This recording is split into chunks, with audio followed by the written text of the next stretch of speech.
आज भोजपुरी स्टार प्रमोद प्रेमी का जन्मदिन है। हैप्पी बर्थडे बड़े भैया, आप जियो हजारों साल और ऐसे ही भोजपुरी इंडस्ट्रीज में नए नए गाने लेकर आते रहो।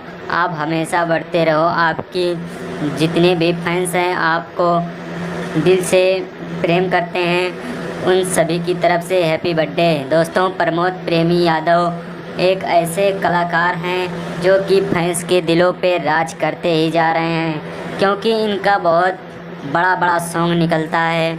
और प्रमोद प्रेमी की खासियत है, इनके गाने अधिकतर सबसे ज़्यादा भोजपुरी में सबसे ज़्यादा प्रमोद प्रेमी के ही गाने सुने जाते हैं। हालांकि प्रमोद प्रेमी एक से बढ़कर एक सॉन्ग दिन प्रतिदिन निकालते रहते हैं और प्रमोद प्रेमी को बहुत सारा फिल्मों का ऑफ़र भी मिलने लगा है। और प्रमोद प्रेमी ऐसे ही आगे गाने देते रहेंगे। और प्रमोद प्रेमी के जितने भी फैंस हैं, प्रमोद भैया को कमेंट सेक्शन में हैप्पी बर्थडे बोल देना और वीडियो को लाइक कर देना, चैनल को सब्सक्राइब कर देना और साथ में बेल आइकन की घंटी को प्रेस कर देना, ताकि प्रमोद प्रेमी यादव की जितनी भी छोटी बड़ी इन्फॉर्मेशन हो आप लोगों तक जल्द से जल्द पहुँचे।